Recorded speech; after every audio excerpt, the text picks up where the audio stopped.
오늘은 두 주인이라는 제목으로 은혜를 나누고자 합니다. 티타임에 나누는 기독교 변증 벌써 16번째 시간입니다. 16번째 장의 제목은 기독교는 너무 자본주의적인 종교 아닌가요? 라는 질문입니다. 자, 한번 마음속으로 이 질문에 대한 답을 해보시겠습니까? 기독교는 자본주의적인 종교일까요? 자본주의 하니까 뭔가 좀 어렵게 느껴질 수 있는데요. 제가 국어 사전을 찾아보니까 자본주의를 이렇게 정의하더라고요. 자본주의란 생산 수단을 가진 자본가 계급이 노동자 계급으로부터 노동력을 사서 생산 활동을 함으로써 이익을 추구해 나가는 경제 구조. 사전을 찾으니까 더 어려워지죠. 쉽게 말해서 이런 것입니다. 인간이 노동력을 통해서 어떤 생산 활동을 하면 이익을 얻을 수 있는데요.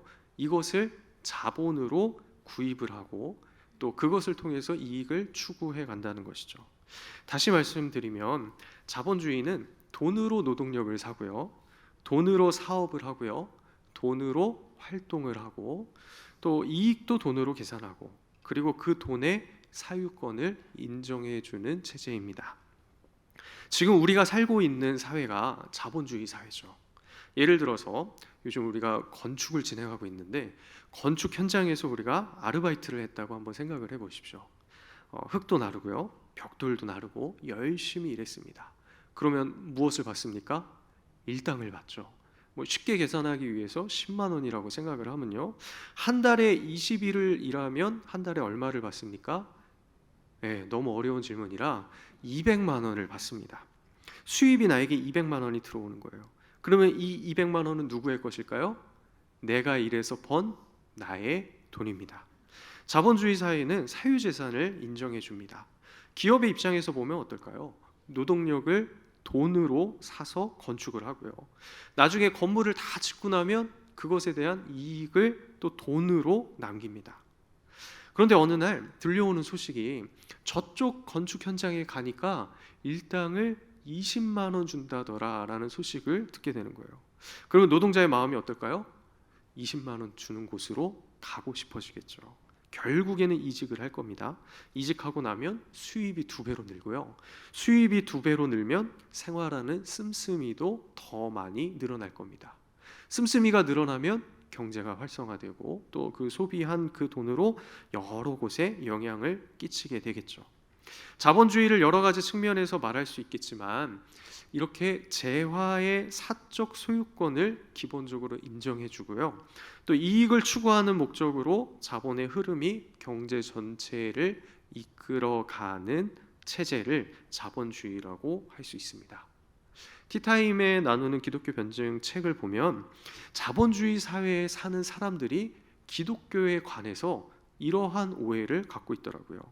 제가 그 중에 일부분을 발췌를 해왔는데요. 제가 한번 읽어보겠습니다.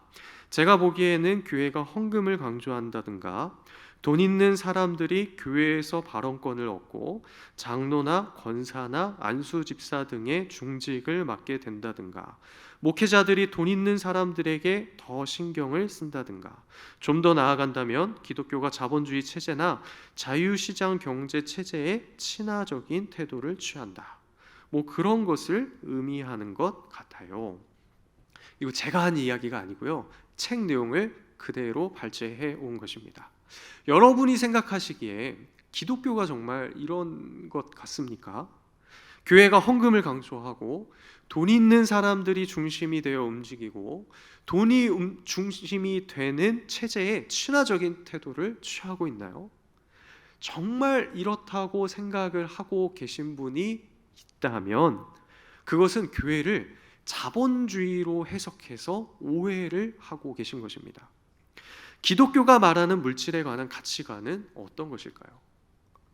기독교와 자본주의는 어떤 차이점이 있을까요? 그것을 우리는 어디에서 알 수 있냐면요, 하나님의 말씀 성경에서 알 수 있습니다. 사람들이 기독교를 보면서 교회는 저런 것 같아, 이렇게 말하는 것이 진짜 기독교의 모습이 아니고요, 하나님의 말씀 성경이 말하는 것이 기독교의 진짜 모습입니다. 물론 어떤 부분에 있어서 일부 교인들이 혹은 일부 목회자들이 세상적인 가치관을 가지고 자본주의적인 가치관을 가지고 물질에 관한 접근을 할 때도 있습니다. 그것이 사회적인 문제가 되고요, 뉴스에 나올 때도 있고요, 큰 이슈가 될 수도 있습니다. 그런데 그들의 모습은 진정한 기독교의 모습이 아닙니다.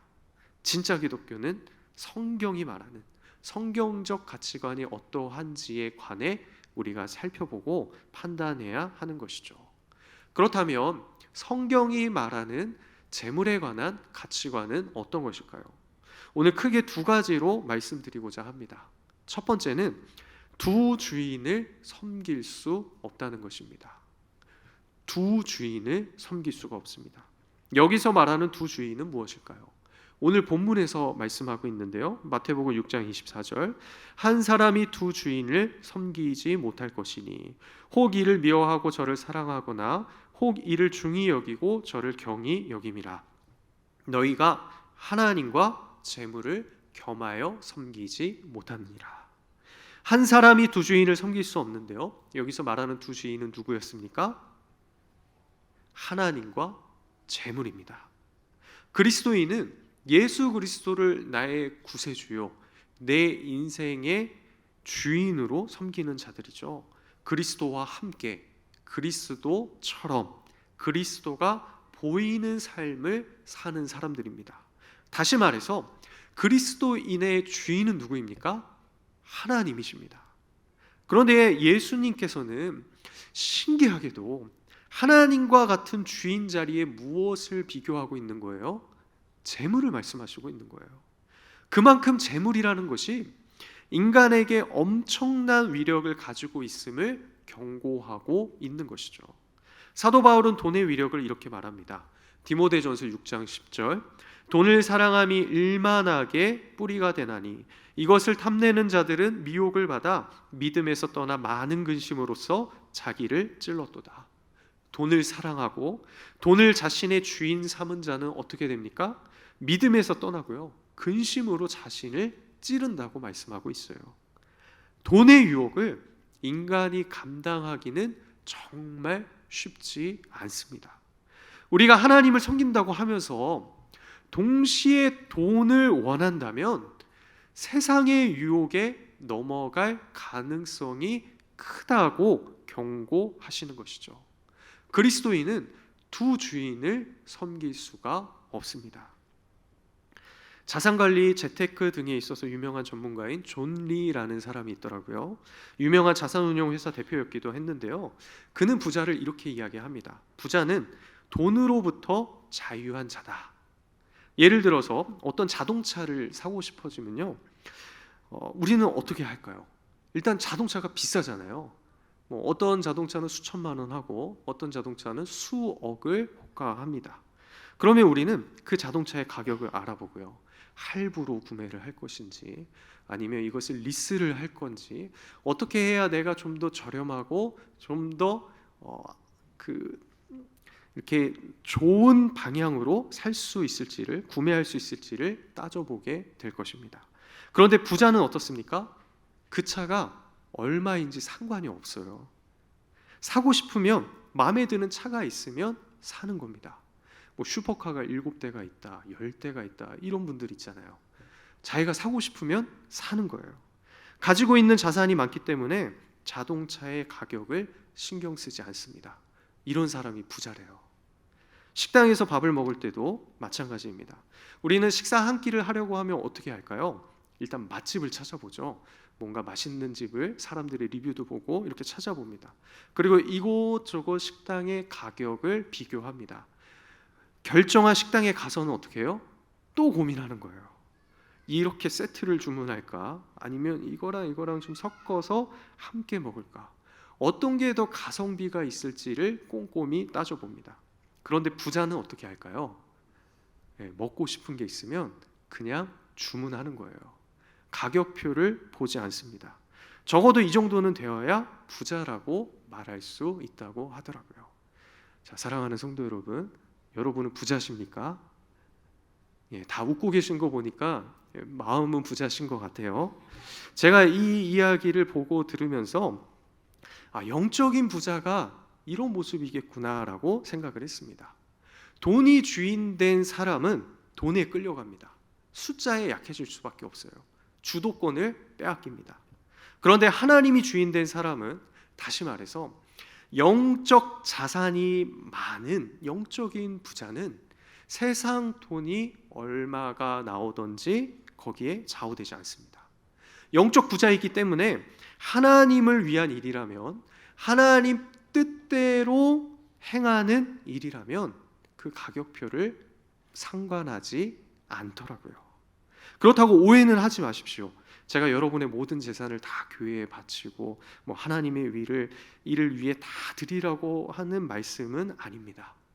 영적인 부자, 영적 자산이 풍요로운 자는 모든 것을 소유하신 하나님이 주인 되시기 때문에 어떤 상황 속에서도 그것을 이겨낼 수 있는 힘과 능력이 있다는 것을 말씀드리는 것입니다. 반대로 돈을 주인으로 삼은 자는 돈에 휘둘리게 되는 것이죠.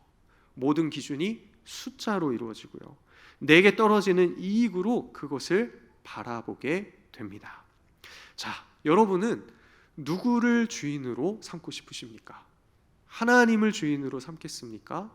아니면 재물을 주인으로 삼겠습니까? 여기에 대한 우리의 대답은 아주 명확하지만 현실에 있어서 우리가 그 대답을 하는 것은 정말 어렵고 힘든 일입니다. 두 번째로 기독교의 재물관은 어떤 것이냐면 모든 소유는 하나님의 것이라고 말합니다. 이를 청지기 정신이라고 하는데요, 달란트 비유 들어보셨죠? 주인이 종들에게 달란트를 맡기고 떠났습니다. 그런데 어떤 종에게는 1달란트, 어떤 종에게는 2달란트, 또 어떤 종에게는 5달란트를 맡기고 떠난 거예요. 자, 생각을 해보면요, 이 달란트는 누구의 것일까요? 주인의 것입니다. 종들의 것이 아니에요. 종은 그것을 운용할 수 있는 권한만 받았습니다. 어느 날 주인이 돌아오시면 어떻게 해야 됩니까? 그 달란트를 다시 주인에게 내어드려야 하는 것이죠. 이처럼 사유재산권을 인정한다는 측면에서 자본주의와 기독교가 일정 부분 유사한 모습이 있기도 합니다. 그런데 근본적으로 그 재물, 재산의 주인이 전혀 다릅니다. 자본주의는 내가 돈의 주인입니다. 그런데 기독교는 물질의 주인이 누구입니까? 하나님이시죠. 그래서 우리는 이 땅에서 살 동안 나에게 맡겨주신 재물을 하나님의 뜻대로, 주인의 뜻대로 운용해야 하고 사용해야 하는 것입니다. 이러한 관점에서 우리는 하나님 앞에 겸손할 수밖에 없는 것이죠. 내게 있는 것이 내 것이 아니라 하나님께서 나에게 맡겨주신 것이기 때문입니다. 그런데 앞서 말씀드렸듯이 돈이 워낙 그 힘이 강력하기 때문에 겸손하는 것이 정말 쉽지 않습니다. 어떤 목사님들이 이렇게 이야기를 하시더라고요. 그 사람의 물질의 사용, 돈의 흐름을 보면 그 사람의 진짜 신앙이 어디에 있는지를 알 수 있다고요. 자, 한번 생각을 해볼까요? 내가 지난주에 사용했던 돈의 흐름은 어떻습니까? 내가 사용한 돈의 흐름, 규모, 액수를 한번 생각을 해보십시오. 나는 어디에 물질을 사용하고 있나요? 하나님의 뜻대로 물질을 사용하고 계십니까? 아니면 내가 원하는 대로, 아니면 세상의 관점으로 물질을 사용하고 계십니까? 또 이렇게 생각해 볼 수도 있을 것 같아요. 내가 가지고 있는 자산이 한 100 정도 되는데 저쪽에 다른 사람을 보니까 한 1000을 갖고 있는 거예요. 또 다른 사람을 보니까 내가 가늠할 수 없을 정도로 많은 것을 가지고 있습니다. 자, 그러면 여기에 이렇게 질문을 해볼 수 있겠죠. 나에게 100을 주신 분은 누구실까요? 하나님이십니다. 이거 인정하든 인정하지 않든 하나님이라는 사실은 변하지 않습니다. 그렇다면 저 사람에게 1000을 주신 분은 누구실까요? 하나님이십니다. 또 저 사람에게 셀 수 없이 많이 주신, 주셨다고 하니까 우리가 조금 인정하기가 좀 어려우시면 셀 수 없이 많은 것을 가질 수 있도록 허용하거나 허락하신 분은 누구실까요? 하나님이십니다. 마치 주인이 1달란트, 2달란트, 5달란트 종에게 나누어 준 것처럼 우리가 받은 재물은 그것의 주인이신 하나님의 뜻대로 알아서 가장 선하게 우리에게 맡겨 주신 것입니다. 나보다 많이 가진 사람을 보고 부러워하다 보면 내 자존감은 한없이 낮아질 수밖에 없습니다. 그런데 그리스도인으로서 내게 당면한 근본적인 삶의 방향은 무엇이냐면요, 내게 주신 재물의 액수가 아니라 그것을 어떻게 해야 하나님의 기쁘신 뜻대로 사용할 수 있는가 하는 문제입니다. 하나님께서 내게 물질을 맡겨주셨고요, 그것이 얼마인지는 각 사람마다 다르겠죠. 그런데 이 물질을 나를 통해 하나님이 어딘가에 흘려보내고 싶다는 그 뜻을 발견했다면 우리는 거기서 신앙의 정체성과 내 자존감을 찾을 수 있다는 말씀입니다. 자, 성경에서는 물질에 관해서 이렇게 이야기하는데요, 그러면 우리는 어떻게 살아야 성경적 가치관을 따라 살 수 있을까요? 우리는 물질에 관련하여 오늘 저녁 어떻게 기도해야 할까요? 먼저 이렇게 기도했으면 좋겠습니다. 내게 있는 모든 것이 하나님의 것임을 인정하는 삶이 되게 하옵소서. 이것은 물질뿐만이 아니라 나의 시간, 나의 가족, 내 가치관, 또 내 인생의 모든 부분에 있어서 관련된 것입니다. 내게 있는 모든 것은 전부 하나님의 것입니다. 하나님으로부터 온 것입니다. 아니, 모든 소유권이 다 하나님께 있습니다. 하나님께서 나에게 가장 선한 것으로 내 길을 예비하셨고요, 우리 인생은 지금 그 길을 한 걸음 한 걸음 홀로 걷는 것이 아니라 하나님과 함께 걸어가고 있는 것입니다. 그 중에 물질에 관한 것도 있는 것이죠. 내게 있는 것을 내 것이라고 소유권을 주장하는 순간 우리의 마음에는 시험이 들 것입니다. 내가 열심히 일해서 이만큼 벌은 것인데, 내가 지금까지 그렇게 열심히 노력해서 이렇게 이루었다고 생각하는 그 순간 우리는 교만해지고요, 하나님의 소유권을 무시해버리는 결과를 낳게 됩니다. 내가 가지고 있는 것에 대해서 나의 소유권을 철저하게 거부하는 삶이 되시기를 바랍니다. 내 돈이 아니고요, 내 명예가 아니고요, 내 업적이 아니고 내 자녀가 아닙니다. 하나님의 돈이고 하나님의 영광이고 하나님께서 행하신 일이고 하나님의 자녀입니다. 오늘 저녁 기도하는 가운데 내게 있는 모든 것의 진정한 소유권이 하나님께 확정되고 그것을 운행하시는 하나님을 직면하는 시간이 되기를 축복합니다. 두 번째로 또 이렇게 기도했으면 좋겠습니다.